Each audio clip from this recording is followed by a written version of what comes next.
Okay, so in this video I'm going to do another breakdown of a little bit of experimentation that I was doing. This is another one of those sketches. I did refine it a little bit from the one that I posted on the forum, just to play with some alternate versions of shapes in here. So this is what I've ended up with, just sort of playing around.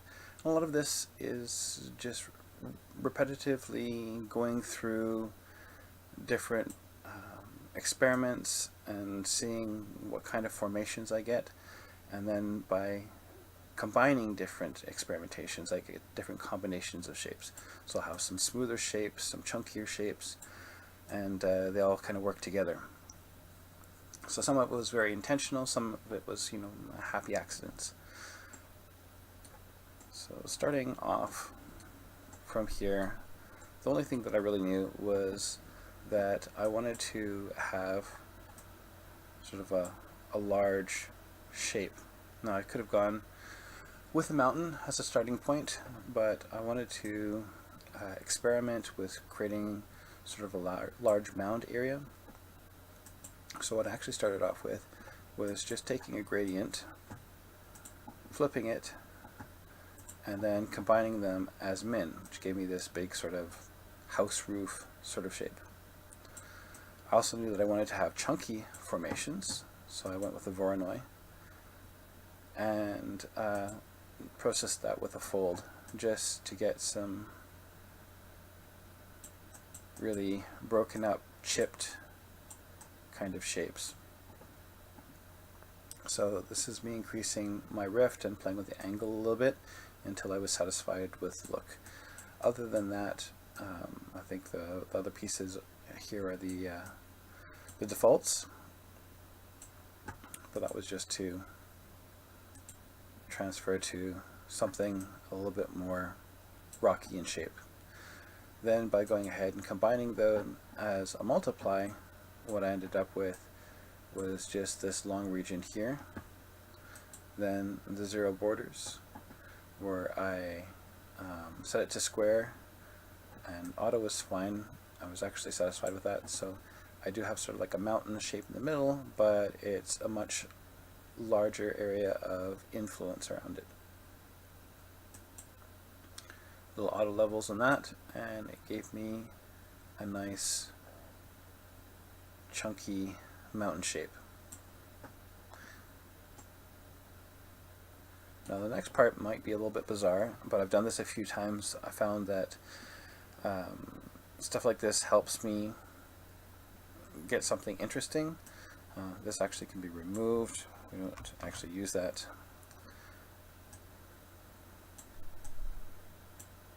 Thought it would add a little bit something, but it didn't. So here I go in and I do a terrace to that and then a stratify to that. And the reason why I'm doing this is the terrace breaks it up in height information into chunks, and then the stratify, which I've taken all the way up to the top. So both of these have been modified to try and give me some variation in there, but all the way to the top. And what this is doing is it's making sure that the stratify shapes that I make are much larger.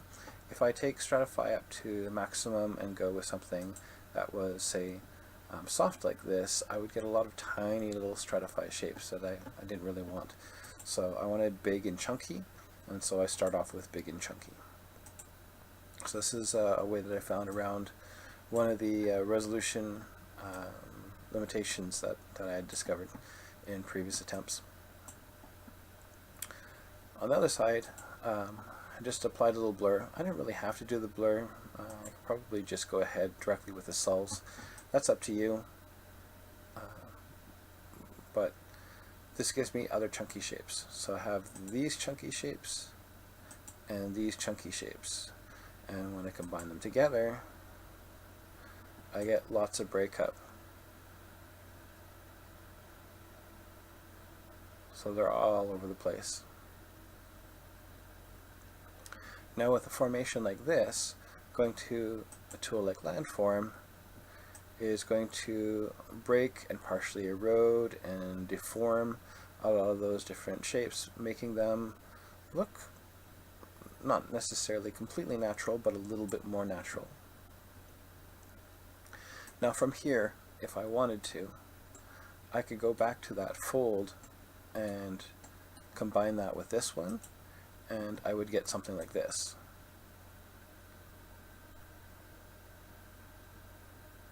So you see how that looks? It's got lots of little breakages in there, all over the place. Gives an interesting sort of shattered look, and I could continue to process it from this point on, which looks interesting, but I chose to take another route, and so instead I went from this to doing a quick erosion, which gave me some slightly more natural shapes. And then out of nowhere, in order to sharpen this, because everything's sort of softened out, right? This is the result of erosion. Everything's broken up a little bit more naturally, but it's softened. So I went to aperture to really sharpen a lot of those edges and create this spiky, fractured look. Combining that with this landform, and just setting it to screen 100%, has given me some very interesting results. Breaking up that space, and it feels like some nice chunky bits of rocks.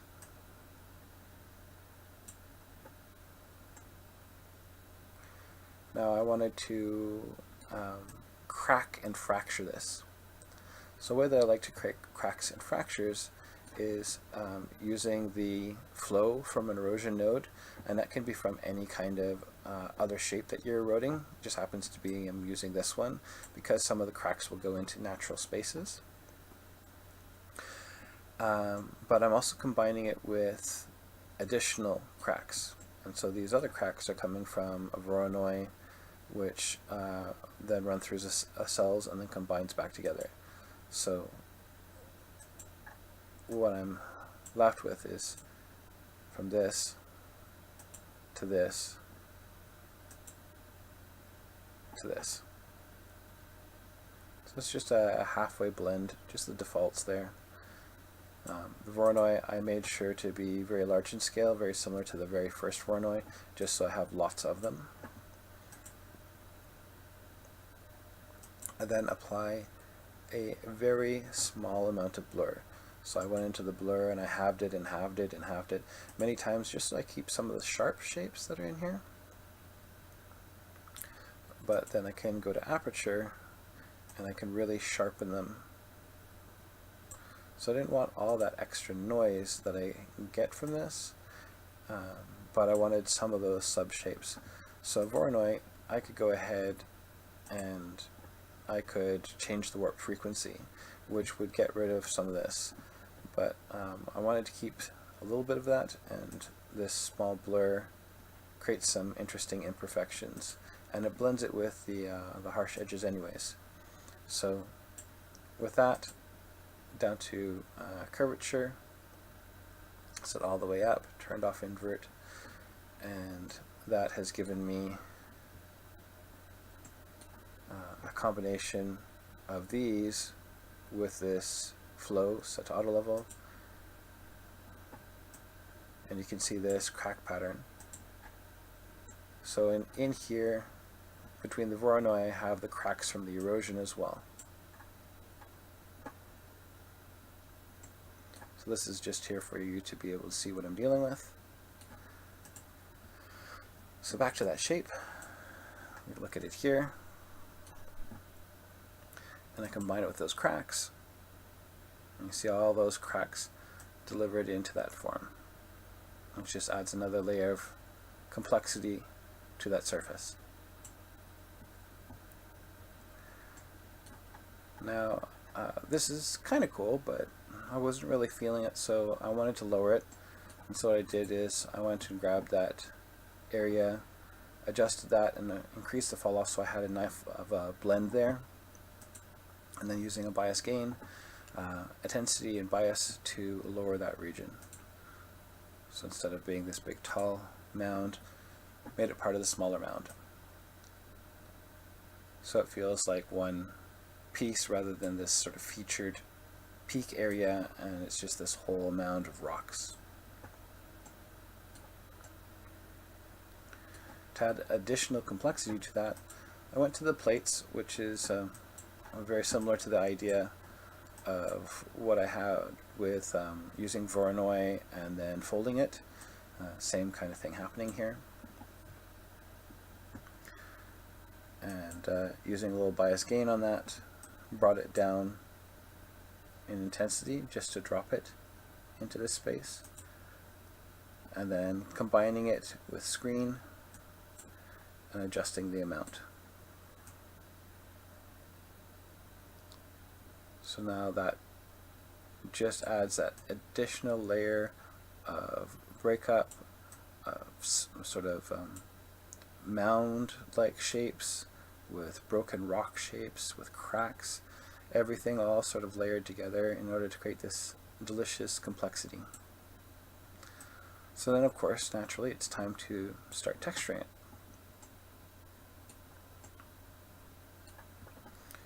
So, of course, surfacer, we looked at that before. Using the trace, I increased the strength a fair bit to get a lot of variation in contrast into how it's picking up the surface detail, and then ran that through a sat map. The sat map, of course, is not super complex. I'm getting mainly variety in saturation and hue to a very minimal degree, as well as value. So there's stuff there, but it's more prominent in certain areas and less prominent in others, but there's a bunch of variation.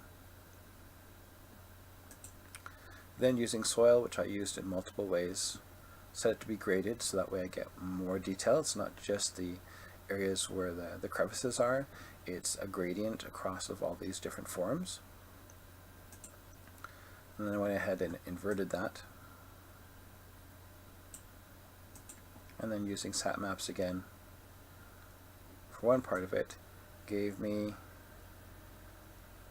all this detail.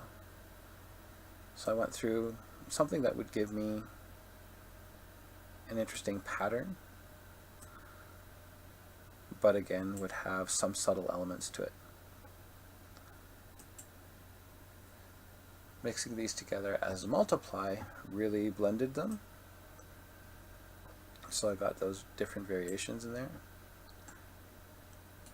And then taking that pattern back through there and emphasizing those crack features. So I was just moving these around until I saw those the cracks that are here and the crevices a little bit stronger. And I multiplied that in a very small amount on top of the texture. So it's going from this to this, which helps emphasize a lot of the different rock features.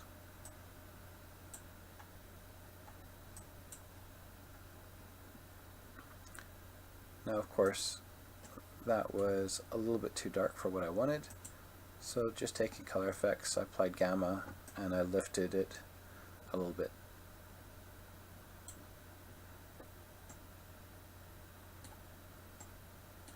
In addition to this, I wanted to add sand mounds in there.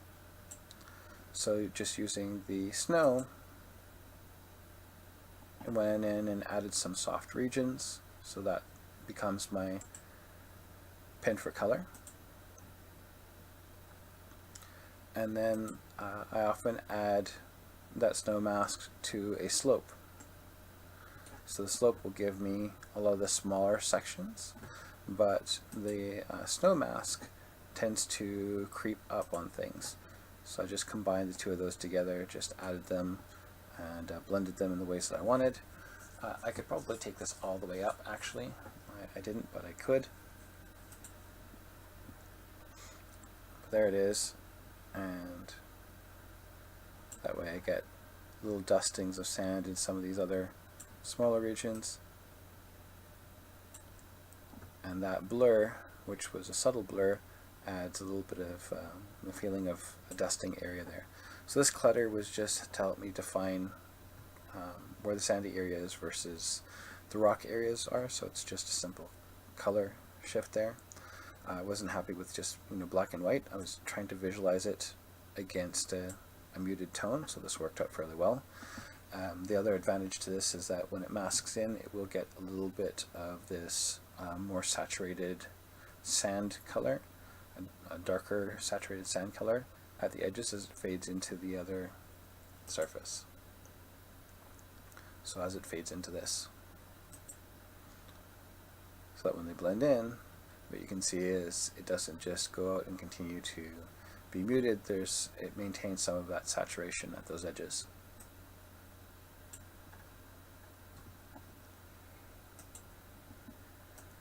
So there we have it. Nice rocky terrain, a little bit of sand. You can do what you want with this information. The key element really is in this process of doing the cells and stratify to create that formation, and then going to the landform to get you part of the way there. So again, this wasn't a tutorial. This was just kind of a look into the process. This is a breakdown of that thing that I was asked to put together. Hopefully you found something useful in it, and happy experimentation.